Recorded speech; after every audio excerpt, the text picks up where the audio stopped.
ઓમ વિષ્ણવે નમઃ. જય શ્રી કૃષ્ણ મિત્રો. ઉત્સવનો મહિમા ચેનલમાં આપનું સ્વાગત છે. મિત્રો, આજના વિડીયોમાં આપણે ગરુડ પુરાણ અધ્યાય 16 સાંભળીશું. ગરુડજી બોલ્યા, હે ભગવાન, હે દયાનિધિ, આ જીવને અજ્ઞાનીથી જે સંસ્કૃતિ પ્રાપ્ત થાય છે તે મેં આપના દ્વારા સાંભળી. હવે આપ મને સનાતન મોક્ષના ઉપાય વિશે જણાવો. હે ભગવાન, સર્વદેવોમાં શ્રેષ્ઠ, હે શરણાગત વત્સલ, દુઃખોથી આ સંસાર ભરપૂર છે. છતાં આ નિરર્થક સંસારમાં અનેક શરીર ધારણ કરી અનંત જીવોના સમૂહ જન્મે છે અને મરે છે. તેનો કોઈ અંત નથી. એ સર્વે જીવો નિરંતર દુઃખી રહે છે. સંસારમાં હોવા છતાં કોઈ જીવ સુખી હોય તેમ જણાતું નથી. તેથી હે મોક્ષેશ, હે પ્રભુ, આ જીવ કયા સાધનથી મુક્તિ પામશે તે આપ જણાવો. ભગવાન શ્રીહરિ બોલ્યા, હે ગરુડ, તમે મને જે પૂછ્યું તેના વિશે હું તમને જણાવું છું. એ સાંભળવાથી મનુષ્ય સંસારના દુઃખોમાંથી મુક્તિ પામી શકે છે. હે ગરુડ, ઈશ્વર પરબ્રહ્મ સ્વરૂપ છે. તે નિષ્કલ, શિવ, સર્વજ્ઞ અને સર્વના કર્મો, સર્વના નિયતા, નિર્મળ, સ્વયં જ્યોતિ, આદિને શૂન્ય, નિર્વિકાર, બ્રહ્મ આદિથી શ્રેષ્ઠ, નિર્ગુણ અને સતચિત આનંદ રૂપ છે અને સર્વજીવો તેમના અંશ છે. આ રીતે સઘળા જીવો અવિદ્યાયુક્ત બ્રહ્મથી અગ્નિના તણખલાની જેમ ઉત્પન્ન થઈને અનાદિ દૈહિક ઉપાધિઓથી બંધાઈને કર્મોમાં ફસાયા છે. આ જીવો સુખ અને દુઃખદાયી કર્મોથી યુક્ત થઈ અનંત જાતિઓના દેહમાં પ્રવેશી અનંત સ્થળે ભોગો અને કર્મોનો ઉપભોગ કરે છે. હે ગરુડ, જીવોને મોક્ષ પ્રાપ્તિ થાય ત્યાં સુધી દરેક જન્મમાં ભોગ પદાર્થો પામે છે. તેમજ અત્યંત સૂક્ષ્મ લિંગ શરીર પણ ત્યાં સુધી ટકે છે. સ્થાવર વૃક્ષાદિ, કૃમિ, પક્ષી, પશુ, મનુષ્ય, ધાર્મિક, દેવ તેમજ મોક્ષ પ્રાપ્તિ યોગ્ય ક્રમશઃ 4 પ્રકારના દેહ ધરીને પુણ્ય માર્ગે હજારો જીવ મનુષ્ય રૂપે જન્મે છે અને મનુષ્ય શરીરમાં રહીને તેનાથી કોઈ જ્ઞાન સંપાદિત કરી અને મુક્ત બને છે. જીવ 84 લાખ યોનિમાં ભટકે છે અને મનુષ્યપણું પ્રાપ્ત કર્યા વિના તેને તત્વજ્ઞાન પ્રાપ્ત થતું જ નથી. જો અન્ય કરોડો યોનિઓના કરોડવાર જન્મ થાય તો પણ અત્યંત પુણ્ય સંયમથી જ જીવ મનુષ્યત્વ પામી શકે છે. અત્યંત દુર્લભ માનવ જન્મ મહાપુણ્યથી પ્રાપ્ત થઈ શકે છે. તો તે મોક્ષની નિસરણી રૂપ છે. માનવ રૂપે અવતર્ય હોવા છતાં જે પોતે પોતાનો ઉદ્ધાર કરતો નથી તે અત્યંત પાપી છે. માનવ દેહ અને એમાંય ઉત્તમ બ્રાહ્મણ કુળમાં જન્મ મળ્યો હોય અને સમસ્ત ઇન્દ્રિયોથી મુક્ત હોવા છતાં જે પોતાના હિતનું જોઈ શકતો નથી તે બ્રહ્મઘાતી ગણાય છે. કોઈ પણ જાતિ માટે દેહ સિવાય પુરુષાર્થનું અન્ય કોઈ સાધન જ નથી. આથી સર્વ પ્રયત્નો રૂપે દેહરૂપી ધનનું રક્ષણ કરવું અને પુણ્યકર્મનું સાધન કરવું જોઈએ. જે દેહ છે તેને જ સકળ પુરુષાર્થોનું સિદ્ધ સાધન બનાય છે. તેથી તેનું સર્વકાળે સર્વ રીતે તેનું રક્ષણ કરવું જોઈએ. કારણ કે જીવતો માણસ સર્વ પ્રકારના કલ્યાણ જુએ છે. ગામ, દૌત્ર, ચિત્ત, ગ્રહ આદિ શુભ અશુભોથી નાશ થાય તો ફરીથી દેહ પ્રાપ્ત થવાની સંભાવના છે. પણ શરીર ગયા બાદ પુનઃ એવું ને એવું મળી શકતું નથી. જે માણસ વિચારશીલ છે તે દેહના રક્ષણાર્થે ઉપાય કરતો રહે છે. આ શરીર એટલું પ્રિય હોય છે કે કોઢ આદિ રોગોથી પૂરી રીતે દુઃખી હોય તો પણ કોઈ પુરુષ શરીરને ત્યાગવાની ઈચ્છા કરતો નથી. શરીરનું રક્ષણ કરવાથી જ ધર્મ સંપાદિત કરી શકાય છે. ધર્મથી જ્ઞાન અને જ્ઞાનથી ધ્યાન તેમજ ધ્યાનથી મોક્ષની પ્રાપ્તિ થઈ શકે છે. દુષ્કૃત્યો અને શત્રુઓથી આપણે આપણું રક્ષણ નહીં કરીએ તો બીજું કોણ તેને બચાવશે. આ માનવ શરીર પ્રાપ્ત થયું હોવા છતાં નરકના દુઃખોનો ઉપચાર ન કરાય તો અન્ય અજ્ઞાન યોનિઓમાં જન્મીને શું કરી શકવાના હતા. વાઘણની જેમ ઘડપણ ભય દર્શાવે છે. ઘડામાંથી જળની જેમ આયુષ્ય પણ વહી જાય છે. રોગો શત્રુઓની જેમ શરીરને કલેશ પહોંચાડે છે. આથી મનુષ્ય માત્રે ત્વરાપૂર્વક યુવાનીમાં પોતાનું શ્રેય સાધી લેવું જોઈએ. જ્યાં સુધી કોઈ પણ જાતનું દુઃખ અનુભવ્યું ન હોય, જ્યાં સુધી કોઈ આપત્તિ આવી ન હોય, તેમજ જ્યાં સુધી ઇન્દ્રિયો વિકળ થઈ ન હોય ત્યાં સુધીમાં પોતાના શ્રેય માટેની કોઈ ઈચ્છાઓ પૂર્ણ કરી નાખવી જરૂરી છે. જ્યાં સુધી દેહ સશક્ત અને સભાન છે ત્યાં સુધી જ આ તત્વનો અભ્યાસ કરવો. જ્યારે ઘર બળે ત્યારે કૂવો ખોદવો નકામો છે. તેમ આ સામગ્રીનો નાશ થયા પછી કોઈ પણ જાતનું સાધન કામ આવતું નથી. આવું સ્વહિત જાણવા છતાં માણસ માત્ર સુખ અને દુઃખ જ ભોગવે છે. સર્વ પ્રાણીઓ જન્મે છે, મરે છે, તેમજ અનેક જાતના કલેશ ભોગવે છે. આમ જોયા જાણ્યા છતાં આ સમસ્ત લોક મોહરૂપી સુરાપન કર્યા કરે છે અને દુઃખદ બનાવોથી તેઓ કદાપી ભય પામતા નથી.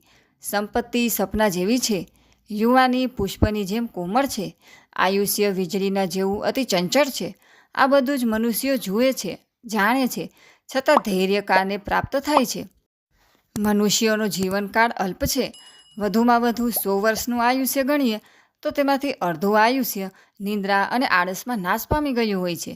થોડુંક આયુષ્ય બાલ્યાવસ્થા અને રોગો આદિમાં નાશ પામે છે. તોય કંઈ બાકી રહે તો વ્યર્થ વ્યાપારમાં નાશ પામે છે. જે માટે શરૂઆત કરવી યોગ્ય છે તેવા મોક્ષ કર્મ માટે મનુષ્ય નિરુદ્યમી રહે છે. જે બ્રહ્મચિંતન કર્મ વિશે જાગૃતિ હોવી જોઈએ તે અંગે તે નિંદ્રાધીન રહેલો છે. વળી ભયસ્થાન વિશે વિશ્વથી રહીને ચાલનારું કયું પ્રાણી નાશ પામે? જીવયુક્ત આ દેહ પાણીના પરપોટાની જેમ ક્ષણિક છે. તેમજ સર્વપ્રિય વસ્તુ પણ અતિથ્ય હોવા છતાં નિર્ભય રહીને મન કઈ રીતે સ્થિરતા કરી શકે? અહિત હોય તે હિતયુક્ત થાય છે. દેહ ક્ષણિક હોવા છતાં તે પણ નિત્ય રહેશે તેવો વિશ્વાસ રાખે છે, જેથી અનેક પ્રકારના અનર્થો ઉત્પન્ન થતા રહે છે. સંસાર દ્રવ્ય ઉપર અર્થ બુદ્ધિ કરે છે અને આત્મજ્ઞાન રૂપી જે અર્થ પામવાનો છે તે માટે જ્ઞાન શૂન્ય થતું રહે છે. ઈશ્વરની માયાના સામર્થ્યની આત્મજ્ઞાન દ્વારા મોક્ષ થાય છે એવું જાણવા છતાંય પ્રાણી તે અંગે કોઈ પ્રયત્ન કરતો નથી. વળી ઉપનિષદ આદિનો મુખપાઠ કરવા છતાં તેનો અર્થ જાણતો નથી. મૃત્યુ, રોગ તેમજ ઘટપણ એવા ગંભીર જળથી યુક્ત લાંબા સમુદ્રમાં લાંબા કાળ સુધી ડૂબ્યા હોવા છતાં જીવ સ્વહિત ઓળખી શકતો નથી. કાળ ક્ષણે ક્ષણે ક્ષય પામી રહ્યો હોવા છતાં તેની ગતિનું જ્ઞાન થતું નથી. જેવી રીતે કાચા માટલામાંથી પાણી ઝરે છે તેમ કાળ પણ થોડો થોડો કરીને વહેતો જતો હોય છે. વાયુને વીંટાળવું, આકાશને વિભાજિત કરવું અને જળ તરંગો એકત્રિત કરવાનું કદાચ સંભવી શકે, પણ મૃત્યુ નિવારણ અશક્ય અસંભવ માનો કાળયોગે પૃથ્વી તપે છે, મેરુ પર્વત ખડભળે છે અને સમુદ્ર પણ સુકાઈ જાય છે. તો પછી આયુષ્યનો નાશ થાય તેમાં સંદેહ શા માટે કરવો જોઈએ? આ મારી સંપત્તિ, અમારી સ્ત્રી, પેલું મારું ધન, આ બધા મારા બાંધવો એવું કહેવાના મનુષ્યરૂપ બકરાને કાળરૂપી વરુ બળજબરીથી મારી નાખે છે. આ મેં કર્યું પેલું મારું કર્તવ્ય છે તથા આ કૃત્યથી કંઈક બીજું જ છે. આ પ્રમાણેની અનેક ચેષ્ટાઓથી વ્યાકુળ થયેલા લોકોને પણ યમ પોતાને સ્વાધીન કરી લે છે. આ પ્રમાણે મૃત્યુ નજીક છે, તેથી મનુષ્ય બીજા દિવસે કરવાનું કામ આગલા દિવસે કરી નાખવું જોઈએ. વળી મધ્યાહને કરવાનું કાર્ય તેની પહેલાં જ પૂરું કરવું જોઈએ. કારણ કે મૃત્યુ કૃતાકૃતની વાટ જોઈને બેસું રહેતું નથી, તે તો અચાનક આવી પહોંચે છે. હે જીવ, ઘટપણરૂપી આયુષ્યના માર્ગમાં વ્યાધિરૂપ સૈન્યધારી મૃત્યુરૂપી શત્રુથી ઘેરાવાનો છું એમ જાણનારો તું પોતાના ઈષ્ટદેવ સામે કેમ જોતો નથી? તૃષ્ણારૂપી સોયામાં પરોવાઈને અને વિષયરૂપી ઘીમાં તળાઈને રાગ દ્વેષરૂપી અગ્નિ પર પકાવા થતાં મનુષ્યને મૃત્યુ ભણી જાય છે.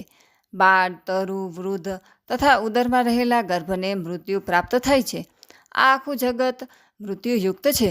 આ જીવ અત્યંત પ્રિય દેહનો ત્યાગ કરીને યમપુરીમાં જાય છે તો તેનાથી ઓછી પ્રિયતાનો સંબંધ હોય તે જેમ કે સ્ત્રી, પુત્ર, માતા અને પિતાનો સંબંધ નાશ પામે તેમાં શું આશ્ચર્ય? સમસ્ત સંસાર દુઃખનું મૂળ છે. જ્યાં સુધી સંસાર વાસના હોય ત્યાં સુધી દુઃખી સંસારનો ત્યાગ કરનારા જ સુખી બને છે. એ સિવાય અન્ય કોઈ સુખી નથી. આ સંસાર છે તે જ સમસ્ત દુઃખોનું ઉત્પત્તિ સ્થળ માનવામાં આવે છે અને આપત્તિઓનું પણ તે સ્થાન છે. તેમજ સમસ્ત પાપોનું આશ્રય સ્થાન પણ એ જ છે. તેથી જ તેનો તત્કાળ ત્યાગ કરવો જરૂરી છે. જો કોઈ માણસ લાકડા કે લોખંડ જેવા દ્રઢ પાપોથી બંધાયેલો હોય તો તે પણ મુક્તિ પામે છે, પણ સ્ત્રી અને પુત્રની મમતામાં સપડાયેલ પુરુષ કદીય મુક્ત થઈ શકતો નથી. આ જીવ અંતઃકરણને જે વસ્તુઓ ગમે છે તે અંગે પ્રીતિ રાખે છે અને પરિણામ સ્વરૂપે તે હૃદયમાં લોખંડના ખીલાની જેમ ખટક્યા કરે છે. સમસ્ત કર્તવ્ય કર્મોની આશા રાખનારા શરીરમાંના ઇન્દ્રિયો રૂપી લૂંટારાઓથી ફસાય છે, તો એ દુઃખની તો વાત કઈ રીતે કહેવી? લોખંડના કાંટામાં માંસનો ટુકડો ભરાવીને એ કાંટાને પાણીમાં નાખીએ તો માછલાને ફક્ત માંસ જ દેખાય છે, તેને કાંટો દેખાતો નથી અને તે કાંટામાં સપડાઈ જાય છે. એ જ પ્રમાણે મનુષ્ય માત્ર સુખ સામે જોતો હોય છે. પોતાને યમ એક દિવસ ઉપાડી જવાનો છે તેનો વિચાર તેને આવતો નથી. જે પોતાનું પેટનું પોષણ કરે છે અને કુમાર્ગે ચાલે છે, પોતાનું હિત અહિત જોતા નથી, તે નરકે જ જવાની ઈચ્છા રાખનારો જણાય છે. આહાર, નિંદ્રા તેમજ મૈથુન આદિ સઘળા વિષયોનો સંયોગ પ્રાણી માત્ર માટે સરખો છે. જ્ઞાન અર્જિત કરવાનો માર્ગ માત્ર માનવ જન્મમાં જ મળે છે. જેથી જે કોઈ પુરુષ જ્ઞાન સંપાદિત ન કરે તો તે પશુ જેવો સમજવો જોઈએ. પશુતુલ્ય મનુષ્ય માત્ર એટલું જ સમજે છે કે સવારે મળમૂત્રને વિસર્જિત કરવું, બપોરે અન્નનું ભક્ષણ કરવું અને જળ પીવું, તેમજ રાત્રે નિદ્રા અને મૈથુન કરવું. અપાનથી મોહ પામેલો માણસ પોતાના દેહના પોષણ માટે આસક્ત રહે છે. ધન એકઠું કરવું અને સ્ત્રી સાથે વિષય સંભોગ કરવામાં રચ્યો પચ્યો રહે છે. એવા વ્યવહારને કારણે તેને વારંવાર જન્મ લેવો પડતો હોય છે. આવા સમસ્ત અનર્થોના નિવારણ માટે દેહાદિની યમતાનો ત્યાગ પરમહંસની જેમ કદાચ ન બને તો સત્સંગ કરવો, કારણ કે સાધુ એ સંસારના દુઃખોમાંથી છોડાવનાર ઔષધ સ્વરૂપ મનાય છે. કુમાર્ગે ચાલનારાઓને સદમાર્ગે દર્શાવનારા સંત સમાગમ અને વિવેકરૂપી નેત્રો છે. આ બેનો ઉપભોગ ન કરો તો તેનો અંત સમજવો. મનુષ્ય પોતપોતાના વર્ણો અને આશ્રમના ધર્મોમાં આસક્ત રહીને અનેક પ્રકારના કામ કરે છે, પણ તેઓ જે તે આશ્રયનો મુખ્ય ધર્મ જાણતા નથી. એવા દંભીઓ સર્વનાશને પામે છે. કેટલાક લોકો કર્મ કરે છે, તેમાં દેહને અનેક પ્રકારની પીડા સહન કરવી પડે છે. કેટલાક અનેક પ્રકારના વ્રતો કરે છે, તેમાંય મોટે ભાગે સ્ત્રીનું તાત્પર્ય એ જ હોય છે કે મારી જેમ અન્ય લોકો પણ કરે. આવા વિચારવાળા દાંભિક લોકો મનાય છે. સ્વર્ગનું સુખ અત્યંત ઉત્તમ છે. તેમ સાંભળીને સંતોષ પામી તેની પ્રાપ્તિ અર્થે કેટલાક લોકો અનેક પ્રકારના કર્મોમાં આસક્ત થાય છે, તેમજ મંત્રોનું ઉચ્ચારણ કરે છે અને હોમ હવનની ક્રિયામાં રચ્યા પચ્યા રહે છે. કેટલાક મૂર્ખાઓ મારી માયામાં મોહ પામીને એક ટંક જમવાનું અને ઉપવાસ કરીને શરીરને સૂકવનાર નિયમો ધારણ કરતા રહે છે અને જ્ઞાન વિના મોક્ષના સુખની આકાંક્ષા રાખતા રહે છે. જેમ રાફડા ઉપર ખૂબ જ પ્રહાર કરીએ અને તેમાં રહેલો સાપ ન મરે, તેમ અવિચારી અને અજ્ઞાની દેહને જ દંડ આપવાની મુક્તિ મળતી નથી. તેથી જ્ઞાન વિનાની સઘળી ક્રિયાઓનો વ્યવહાર વ્યર્થ જ છે એમ સમજો. કેટલાક અવિચારીઓ માથા પર જટાનો ભાર વધારે છે, તેમજ શરીર પર કાળા હરણનું ચામડું પહેરે છે. આવો દંભી વેશ ધારણ કરીને લોકોને ફસાવે છે. તે પોતે તો સંસારમાં ફરીવાર ફસાયા છે, તે અન્યોને પણ પાછા સંસારમાં જ નાખતા રહે છે. સંસાર સુખમાં જ રસ બસ હોવા છતાં એ લોકોને કહે છે કે હું બ્રહ્મજ્ઞાતા છું. તો આવા પુરુષનો અન્ય જ શૂદ્રની પેઠે ત્યાગ કરવો જોઈએ. કેટલાક લોકો ઘર અને જંગલને સમભાવે માનીને દિગંબર થઈ આ પૃથ્વી પર ગધેડા જેવા પશુઓની જેમ ભટકે છે. આમ ભટકવાથી તેમને વિરક્ત થયેલા કોઈ કહી શકશે ખરા?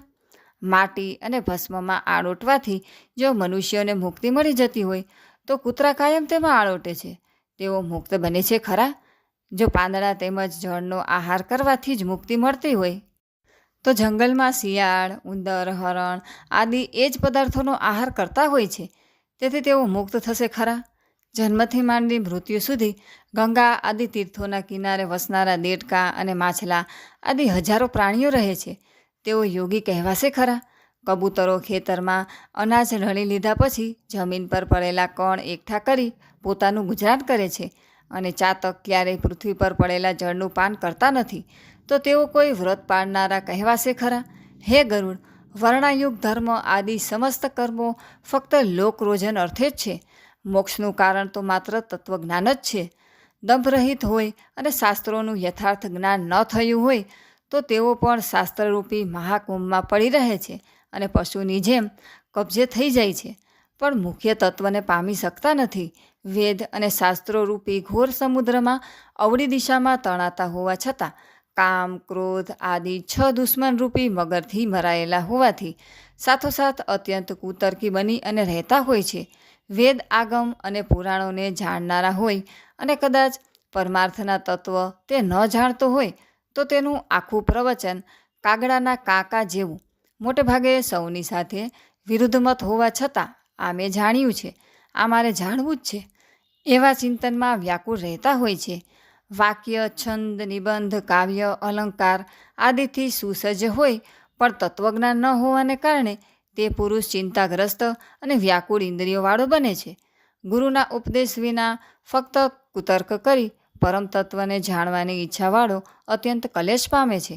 વળી તેને શાસ્ત્રોનો અવળો અર્થ સમજાય છે અને તે તેની ઊંધી વ્યાખ્યા પણ ફરે છે. કેટલાક વાયનારાઓનો અન્યોનો અનુભવ લેતા નથી અને અન્યોને ઉપદેશ કરે છે. કેટલાક વેદશાસ્ત્રોનો પાઠ કરી અરસપરસ ઉપદેશ કરવા માંડે છે. પણ અનેક ભોજનમાં રહેતી કળછી કે ચમચો કોઈ પણ ભોજનનો સ્વાદ ન પામે તેમ પરમ તત્વને તે જાણતા નથી. માથું પુષ્પને શોભાવે છે પણ તેની સુગંધ નાક ગ્રહણ કરે છે. તેમ વેદશાસ્ત્ર જાણનારને સારાંશ ન સમજાય તો તેને અન્ય કોઈ ગ્રહણ કરી લે છે. આત્મહૃદયમાં હોવા છતાંય તેનું જ્ઞાન પામવા માટે જેવી રીતે ગોવાળ પોતાના બસલમાં બકરીનું બચ્ચું હોવા છતાં કૂવામાં જુએ છે તે મૂર્ખાઓ શાસ્ત્રો ભણીને તેમાં મોહિત થતા રહે છે. આ જાણી લીધું છે તથા આ જાણવાનું છે એવી આશા રાખી સર્વ બાબતો જાણવાની ઈચ્છા કરે તો તે દેવોના 1000 વર્ષ પૂરા થઈ જાય છે તો પણ તેને શાસ્ત્રોનો અંત જણાતો નથી. શાસ્ત્રો અનંત છે, તેના અધ્યયન આરંભે કોટી વિઘ્નો આવે છે. તેથી હંસ જેમ દૂધમાંથી સાર તત્વ ગ્રહણ કરીને જળનો ત્યાગ કરે છે તેમ ચતુર પુરુષે તેમાંનો સારાંશ ગ્રહણ કરી લેવો જોઈએ.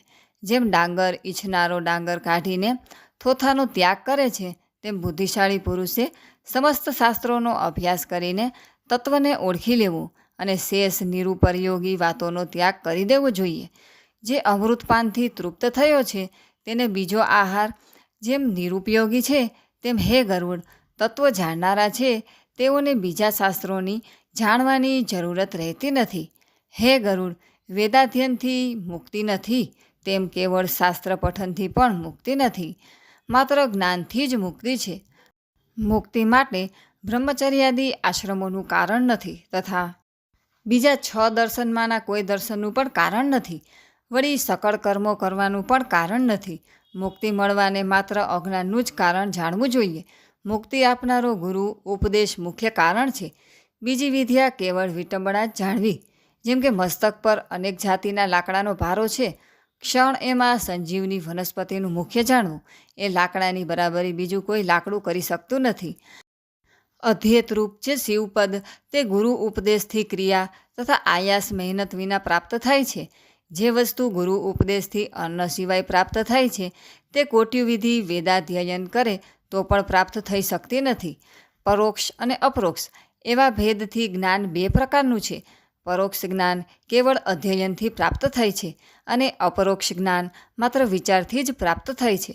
કોઈ 2 બ્રહ્મની સાથે જીવને અભેદ્ય માને છે અને બીજા એ ભેદ માને છે, પરંતુ નિરાભિમાની થઈને વાસ્તવિક તત્વ અભેદરૂપી છે તેને કોઈ પણ જાણતા નથી. મોક્ષના 2 સ્થાન છે, વિષય વિષયક અને મમતા ધારણ કરવાથી કર્મબંધન થાય છે અને મમતાનો ત્યાગ કરો તો મોક્ષ પ્રાપ્તિ થાય છે.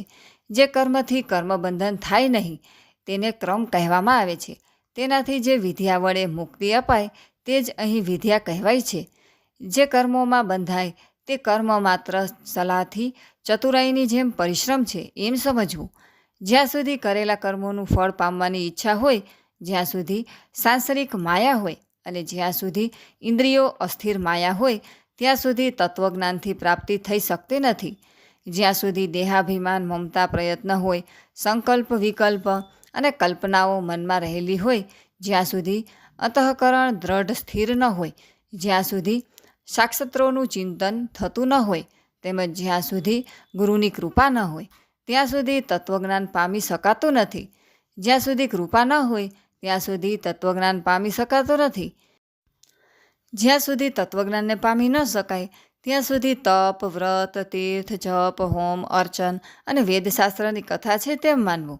હે ગરુડ, જો મોક્ષની ઈચ્છા હોય તો દરેક અવસ્થામાં એકમાં સર્વકાળ તત્વનિષ્ઠ રહેવું જોઈએ.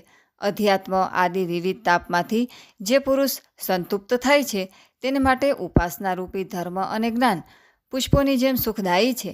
જેનો સ્પર્શ મોક્ષરૂપી ફળો છે એવા મોક્ષરૂપી વૃક્ષોનો આશ્રય કરવો જ રહ્યો. આત્મધિ જ્ઞાન ધ્યાનપૂર્વક શ્રી ગુરુના મુખેથી સાંભળવું જોઈએ. તે જ્ઞાનથી ભયંકર સંસારરૂપી બંધનમાંથી જીવો મુક્તિ પામી શકે છે. હે ગરુડ, તમને હવે તત્વપુરુષનું અંતિમ કૃત્ય કહું છું. તે કર્મ કરવાથી મનુષ્યનો મોક્ષ થઈ જાય છે તે હવે સાંભળો. અંતઃકાળ સમીપ આવે ત્યારે સમસ્ત ભયનો ત્યાગ કરી દેવો. અસંગરૂપે શાસ્ત્રથી વાસના તેમજ દેહ આદિ પર પ્રીતિ રાખનારા પુત્રો આદિનો ત્યાગ કરવો. ધૈર્યવાન પુરુષે ગૃહ ત્યાગ કરી બહાર નીકળીને કોઈ પુણ્યદાયક તીર્થમાં સ્નાન કરવું. પવિત્ર અને એકાંત પ્રદેશમાં વિધિપૂર્વક આસન કરવું. અંતઃકરણપૂર્વક પવિત્ર ઓમકારનો મંત્ર જપવો અને શ્વાસજીત મેળવીને મનનું નિયમન કરતા રહેવું. બુદ્ધિની સહાયથી સર્વ ઇન્દ્રિયોનું નિયમન કરવું. તેમજ અનેક પ્રકારના કર્મોથી વિક્ષિપ્ત બનેલ મન બ્રહ્મમાં સ્થિર કરવું. આ પ્રમાણે આત્માને મનમાં સ્થિર કરીને પરમપદરૂપી બ્રહ્મ હું જ છું એમ ચિંતન મનન કરતા રહેવું. હે ગરુડ, જે મનુષ્ય અંત સમયે મારા સ્મરણ સહિત પ્રણવાત્મ બ્રહ્મનું ચિંતન કરતાં કરતાં દેહ ત્યાગે છે તે ઉત્તમ ગતિ અવશ્ય પામે જ છે. જે પદને દંભીઓ અને વૈરાગ્ય વંચિતો પણ પામી શકતા નથી એવા ઉત્તમ પદને શ્રેષ્ઠ બુદ્ધિવાળા પામી જાય છે. હે ગરુડ, આવા બુદ્ધિમાન કોણ છે તે હું તમને જણાવું છું. જેને ગંધ અને મોહ દૂર થાય છે, જેણે પુત્ર કલત્રનો ત્યાગ કર્યો છે, જે આત્મતત્વના વિચાર અંગે પરિનિષ્ઠ છે અને કોઈ ફળ પામવાની આકાંક્ષા રહી નથી, તેમજ સુખ અને દુઃખ આપનારા ચિત્ત ઉક્ષણ દ્વેધમાંથી યુક્ત એવા લોકોને અવ્યય પદ પામે છે. જ્ઞાનરૂપી ધરામાં સ્નાન કરવાથી મનુષ્ય મોક્ષ પામે છે. તે ધરામાં સત્યરૂપી જળ હોવાથી રાજદ્વેષરૂપી મગર હારી જાય છે. દ્રઢ વૈરાગ્યનો આશ્રય કરીને અન્યને ભાવે મારું ભજન કરનારો પુણ્ય દ્રષ્ટિવાન છે અને તે પ્રસન્ન અંતઃકરણ ધરાવે છે. તે જ મોક્ષ પ્રાપ્ત કરે છે. તે પોતાના ગૃહનો ત્યાગ કરી અન્યાસન્ન થઈ તીર્થમાં મરણ પ્રાપ્તિ માટે ગમન કરે છે. અયોધ્યા, મથુરા, ગયા, કાશી, કાંચી, અવંતિકા અને દ્વારિકા આ સાતમાંથી કોઈ પણ એકમાં મરણ પામનારને તરત જ મોક્ષની પ્રાપ્તિ થાય છે. હે ગરુડ, આ પ્રમાણે જ્ઞાન વૈરાગ્યવાળો મોક્ષ સંબંધી ધર્મ મેં તને કહી સંભળાવ્યો. એ સાંભળવાથી મોક્ષની પ્રાપ્તિ થાય છે. તત્વવેત્તા મનુષ્ય મોક્ષે જાય છે, ધાર્મિક સ્વર્ગે જાય છે, પાપી દુર્ગતિ પામે છે તથા પંખી આદિ જીવોનો જન્મ મૃત્યુરૂપ સંસાર પામે છે. આ પ્રમાણે સમસ્ત શાસ્ત્રોનો સારાંશ મેં તમને કહી સંભળાવ્યો. હવે તમને બીજું કંઈ સાંભળવાની ઈચ્છા હોય તો કહો. સૂતજી બોલ્યા. આમ ગરુડજીએ ભગવાનના મુખેથી સઘળું વૃત્તાંત સાંભળ્યું અને હાથ જોડીને ભગવાન શ્રીહરિને વારંવાર નમસ્કાર કરી અને કહેવા માંડ્યા. હે ભગવાન, હે સર્વદેવોમાં શ્રેષ્ઠ, આપે મને અમૃતરૂપી સર્વકથા કહી સંભળાવી અને સંસાર સાગરમાંથી ઉગાર્યો. હવે મારા સમગ્ર સંદેહ નાશ પામ્યા છે અને હું કૃતાર્થ થયો છું. તેમાં કોઈ શંકાને સ્થાન નથી. આમ કહીને ગરુડજી ભગવાનનું ધ્યાન ધરવા વિરાજિત થયા. ભગવાનનું ધ્યાન કરવાથી ભગવાન આપણી દુર્ગતિનો નાશ કરે છે અને સદગતિ આપે છે. ઉત્તમ ભક્તિ કરવાથી ઉત્તમ ભક્તિ પામનારા દયાળુ પરમાત્મા અમારું રક્ષણ કરો. ઇતિ શ્રી ગરુડ પુરાણે સારોદ્ધારે ભગવાન ગરુડ સંવાદે મોક્ષકર્મ નિરૂપણો નમઃ ષોડશર્માક ધ્યાય સમાપ્તમ. બોલો વિષ્ણુ ભગવાનની જય. મિત્રો, હવે આપણે ગરુડ પુરાણ સાંભળવાનું ફળ સાંભળીએ. ભગવાન શ્રી હરિ બોલ્યા. હે ગરુડ, મેં તમને જે ઉર્ધ્વદેહી કર્મ કહ્યું તે કોઈ પણ મૃતક મનુષ્યની પાછળ 10 દિવસ સુધી સંભળાશે તે સર્વે લોકો પાપોમાંથી મુક્ત થઈ જશે.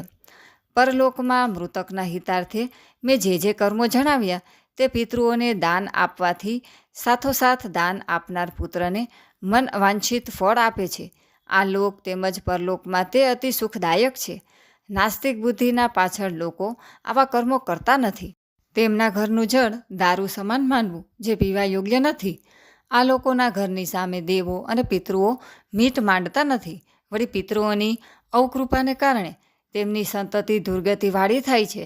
જ્યાં સુધી પિતૃઓની ક્રિયા ન કરી હોય ત્યાં સુધી બ્રાહ્મણ, ક્ષત્રિય, વૈશ્ય, શૂદ્ર, ચાંડાલ જેવો જ છે. આ પુણ્યદાયી પ્રેતકલ્પ સંભળાવનાર સર્વે પાપોમાંથી મુક્ત થાય છે. તે દુર્ગતિ પ્રાપ્ત કરતો નથી. મા કે બાપના મૃત્યુ પ્રસંગે જે પુત્રાદિક કે બાંધવો કે અન્ય સ્નેહીજનો આ પુરાણ સાંભળે છે તે સંતતિ પણ પામે છે. જેણે આ ગરુડ પુરાણ સાંભળ્યું નથી, જેણે ગયા શ્રાદ્ધ કર્યું નથી, જેણે વૃથોત્સર્ગ કર્યો નથી અને માસિક કે વાર્ષિક શ્રાદ્ધ કર્યું નથી, તેને પુત્ર કઈ રીતે કહી શકાય? પિતૃ ઋણમાંથી તે કઈ રીતે મુક્તિ થઈ શકે? તે માતા પિતાનો ઉદ્ધાર કઈ રીતે કરશે અને તેમને કઈ રીતે તારશે? તેથી યથાયોગ્ય પ્રયત્ન કરીને આ પુરાણ અવશ્ય સાંભળવું જોઈએ. આ પુરાણ સમસ્ત દુઃખોને ટાળનારું તેમજ ધર્મ, અર્થ, કામ અને મોક્ષ આપનારું છે. આ ગરુડ પુરાણ અત્યંત પુણ્યશાળી અને પવિત્ર છે. તે સઘળા પાપોનો નાશ કરનારું છે અને જે વાંચે છે, સાંભળે છે તેના સર્વ મનોરથો સિદ્ધ કરનારું છે. આ પુરાણ બ્રાહ્મણ વાંચે તો તેને વિદ્યા પ્રાપ્ત થાય છે, ક્ષત્રિય વાંચે તો તેને પૃથ્વી પ્રાપ્ત થાય છે, વૈશ્ય સાંભળે તને તે ધનવાન બનાવે છે અને શૂદ્ર સાંભળે તો તે તમામ પાપોથી મુક્ત થાય છે. આ પુરાણ વાંચનારને જે દાન આપવામાં પ્રથમ કહેલા છે તે તેણે આપવામાં ન આવે તો કર્મફળ થતું નથી. પ્રથમ પુરાણની પૂજા કરવી, પછી વસ્ત્ર, અલંકાર વગેરે ઉપચાર સમર્પણ કરીને ગરુડ પુરાણ વાંચનારને પુરોહિતની જેમ પૂજા કરવી, તેમને અન્ન, સુવર્ણ તથા ભૂમિ વગેરે દાન આપવા તથા તેમનું યથાવિધિ ભક્તિપૂર્વક દાન કરવું.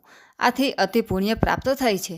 એવી રીતે ભગવાન ગરુડને કહે છે, હે ગરુડ, પુરાણ વાંચનાર પુરોહિતનું પૂજન થાય એટલે સ્વયં મારું પૂજન થયું એમ જાણવું. એમાં સંશય કરનાર નરકે જાય છે.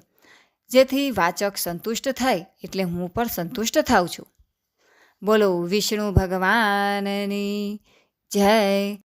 તો મિત્રો, આજના વિડીયોમાં આપણે ગરુડ પુરાણ અધ્યાય 16 સાંભળ્યો તથા ગરુડ પુરાણ સાંભળવાનું ફળ શું છે તે સાંભળ્યું. વિડીયો પસંદ આવે તો લાઇક, શેર તથા અમારી ચેનલને સબસ્ક્રાઈબ કરવાનું ભૂલશો નહીં. સર્વે ભક્તોને મારા જય શ્રી કૃષ્ણ.